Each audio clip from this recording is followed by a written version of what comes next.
अमरावतीमध्ये सोमवारी दुर्दैवी घटना घडली। अमरावतीमधील जिल्हा स्त्री रुग्णालयाच्या नवीन इमारतीतील नवजात शिशु अतिदक्षता विभागातील व्हेंटिलेटरमध्ये अचानक स्फोट झाला। त्यानंतर तेथे भीषण आग लागली, ती झपाट्याने पसरली। या दुर्दैवी घटनेत 3 नवजात बालकांचा मृत्यू झाला आहे। पहाटे 4:30च्या सुमारास ही घटना घडली। अमरावतीचे जिल्हाधिकारी आशिष येरेकर यांनी या घटनेबाबत माहिती दिली आहे। आज दिनांक 24 ऑगस्ट रोजी सकाळी 4:30च्या सुमारास ही एक दुर्घटना आपल्या डफरीन हॉस्पिटलचं जे आपलं NICU आहे त्याच्यामध्ये घडलेली आहे। यामध्ये एकूण 39 बालके त्या ठिकाणी होते, 2-3 विंग्स मिळून।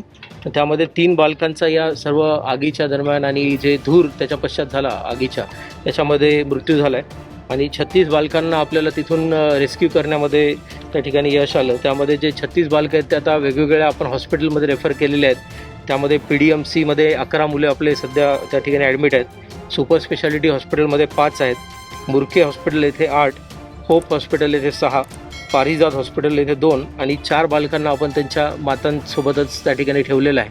तर जे 36 बालकं आहेत त्यांच्या पूर्ण तब्येतीवर आपण आता पूर्ण लक्ष ठेवून आहे आणि सर्व हॉस्पिटल्सला आम्ही बोलणं झालेलं आहे आणि यापैकी 3 हॉस्पिटलला तर आमच्या व्हिजिट्स पण झालेल्या आहेत आणि त्यांना आम्ही सूचना दिलेल्या आहेत की कुठल्याही प्रकारची फीस ही या मुलांच्या पालकांकडून आकारायची नाही। विनामूल्य हे त्या ठिकाणचं त्यांना इलाज करायचा आहे। त्याचं काय प्रोव्हिजनिंग करता येईल ते आम्ही त्या ठिकाणी करू, पण त्या बालकांचे जे पालक आहेत त्यांच्याकडून कुठल्याही प्रकारची फीस आकारू नये अशा पद्धतीच्या सूचना त्यांना देण्यात आलेल्या आहेत। आज माननीय आरोग्यमंत्री महोदय यांचीसुद्धा दुपारी अमरावती येथे भेट दौरा त्या ठिकाणी आयोजित आहे। ते सुद्धा त्या ठिकाणी अधिक जे काही आणखी शासनातर्फे याच्यात मदत होऊ शकते त्याच्याबद्दल ते आपल्याला सांगतीलच। ज्या वार्डात ही आग लागली त्या ठिकाणी व्हेंटिलेटरवर 1 मुलगा आणि त्याच्या बाजूला 8 वॉर्मर्स असे 9 मुलं त्या ठिकाणी आपले होते आणि जे व्हेंटिलेटरवर जो मुलगा होता आणि त्याच्या बाजूला जे आणखी एक बालक होता असे 2 आणि आणखी एक तिसरा 3 जणांचा त्या ठिकाणी मृत्यू झाला त्या वॉर्डमधल्या आणि 6 मुलांना आपण तिथून बाहेर काढलेलं आहे। व्हेंटिलेटर ऑडिट झालं होतं का, काय माहिती होती?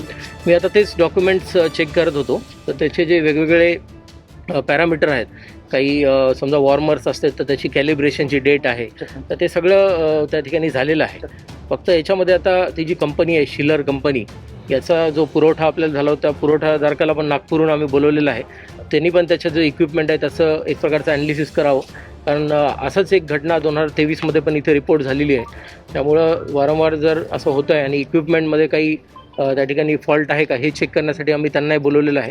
आमची पोलिसांची फॉरेन्सिकची टीमही सकाळी त्या ठिकाणी येऊन गेली। आम्ही सगळे जे माहिती आहे एक प्रकारचे आपण म्हणता येईल जसे सर्टिफिकेशन्स म्हणा किंवा काही आपल्याला फॉल्ट व्हिजिबली दिसतोय का, या सगळ्या माहिती आम्ही घेतोय आणि पूर्ण याच्यामध्ये चौकशी ही डिटेलमध्ये केली जाईल आणि त्याच्यानंतर याच्यामध्ये आपल्याला निष्कर्षाप्रती पोहोचता येईल। सर, फायर ऑडिट झालेलं आहे, फायर ऑडिट झालेलं आहे, फायर लागल्यानंतर फॉगर लागले नव्हते, फायर फॉगर सुरू झालं त्यामुळे आग जे आहे ते मोठ्या प्रमाणात वाढमध्ये पसरल्याचं बोलत आहे। हे फायर ऑडिट हे दरवर्षीप्रमाणे याही वर्षी त्या ठिकाणी त्यांनी अप्लाय केलेलं आहे। आता ते एक एजन्सी नेमणूक करून त्याचं ते फायर ऑडिट करत असतात आणि राहिला प्रश्न त्या जे स्प्रिंकलर्स जे चालू नाही झाले तर आता फॉगर्स किंवा स्प्रिंकलर जे चालू नाही झाले तर आताच जे PWD इलेक्ट्रिकलचे पण कार्यकारी अभियंता आहेत त्यांनी सांगितलं की नॅशनल बिल्डिंग कोडच्या अनुसार जे ऑपरेशन थिएटर म्हणा किंवा आपले जे अशा पद्धतीचे जे NICU आहे त्याच्यामध्ये आपण हे जे स्प्रिंकलर्स आहे ही सिस्टीम त्या ठिकाणी लावत नाही आणि आपण जे एक प्रकारचं मॅन्युअली आपण फायर एक्सटिंग्विशर जे वापरतो आपले जे CO2चे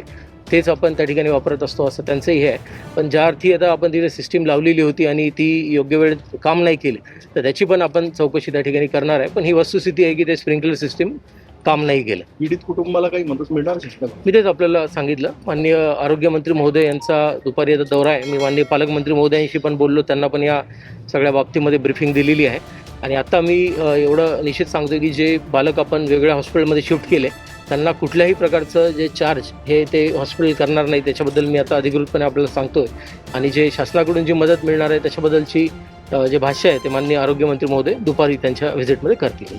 पोलिसांनी देखील या संपूर्ण घटनेबाबत माहिती दिली, ते काय म्हणाले ते पाहूयात। श्री सामान्य रुग्णालयामध्ये आग लागून जास्त 3 बालकांचा होरपळून मृत्यू झालेला आहे। तुम्ही या ठिकाणी आलेले आहात, पाहणी करताय, काय तुम्हाला प्रथमदर्शनी समोर येत आहे? त्याच्यामध्ये आज सकाळी 3:15 वाजताचे आसपास आपला जो श्री सामान्य रुग्णालय आहे अमरावतीचे त्याच्यामध्ये जे NICU आहे त्याच्यामध्ये 3 कंपार्टमेंट आहे. त्यापैकी जो एक कंपार्टमेंट होता त्याच्यामध्ये आग लागली. 9 जे मुले होते ते इलाज घेत होते. त्यापैकी 3 मुलांची मृत्यू दुर्दैवाने झालेली आहे. आणि बाकीचे उरलेले 6 जे मुले आहेत त्यांना इतर शिफ्ट करण्यात आलेलं आहे. प्रायमरी फेसी जो हा आग आहे ते जो व्हेंटिलेटर में आग लागलेली आहे. आता यांच्या पुढे आपण शोध करत आहे. अमरावतीच्या माजी खासदार व भाजप नेत्या नवनीत राणा यांनी घटनास्थळी जाऊन पाहणी केली. या घटनेवर नवनीत राणा यांनी प्रतिक्रिया दिली आहे. आमचं पहिलेच आल्याबरोबर जेव्हा मागे जुनी आमची जी बिल्डिंग होती तिथे जेव्हा आग लागली होती तेव्हा आमच्या सगळ्यांचा आग्रह होता की नवीन बिल्डिंग इमारत झाली त्याचं लोकार्पण करून लवकरात लवकर सगळी गोष्टी तिथे सुरू झाल्या पाहिजे. आणि इथे सुरू केल्यानंतर इमारत आमच्या कार्यकाळामध्ये झाली, सगळं काही खूप सुंदर झालं आहे. पण जेव्हा आता आग लागते आणि फायरची जे गोष्टी असतात ऑडिट झाले आहे का ते पाहावं लागेल.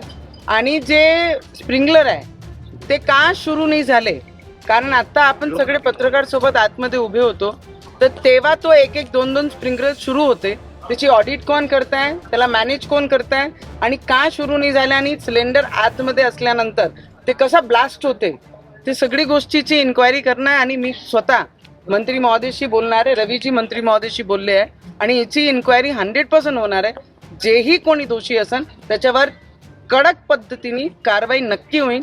कारण लहान मुलं जे प्री मॅच्युअर्ड असतात, ज्यांच्या वेट बरोबर नसते, जे हेल्थ इश्यूनी जन्म घेतल्यानंतर जे प्रॉब्लेम असतात त्यांना सगळ्यांना असे याच्यामध्ये आपण ॲडमिट करतो आणि त्या 3 लहान मुलांचे जीव जेव्हा जाते तर मी सगळ्यांना एवढीच सांगेन आणि आता मंत्री महोदयशी मी तेच बोलणार आहे, जर कोणी याच्यात चुकीचं आढळलं त्याच्यावर कडक कारवाई आणि त्याच्यावर की त्यांनी काम नाही केला आणि स्प्रिंकलर चालू नाही झाला, फायर ऑडिट जर नाही झाला असं तर मग त्यांची खैर नाही आहे एवढं लक्षात ठेवा. त्यांनी 1 वर्ष झालं एक प्रकार समोर असन, जर कुठेही चुकी असन, व्हेंटिलेटर मध्ये चुकी असन, फायर ऑडिट मध्ये चुकी असन, स्प्रिंकलर का नाही चालले त्याच्यामध्ये चुकी असन आणि ज्यांची जबाबदारी असन, हा खूप सिरियस सब्जेक्ट आहे. कारण गरीब मुलं, परिवारचे मुलं इथे गव्हर्नमेंट हॉस्पिटलमध्ये येतात आणि खूप विश्वास घेऊन येतात की आमचे मुलं जर याच्यामध्ये राहिले तर ते बरे होतील. पण जर अशी घटना होते तर प्रत्येक लोकांचे सरकारी हॉस्पिटलवरनं जे विश्वास उठते ते आम्ही उठू देणार नाही. आणि जर कोणी याच्यामध्ये चुकीचं आढळलं तर नवनीत राणा आहे माझं नाव, त्यांना एक-एकला सोडणार नाही. कारण लहान मुलं 15 दिवसाचे, 4 दिवसाचे, 10 दिवसाचे बाळांचे जीव आज घेतलेले आहे तर त्यांना जिनके ऊपर अगर दोष आ गया तो उनके ऊपर हत्या का ही ये कलम लगना चाहिए, उसकी कार्रवाई जरूर करे.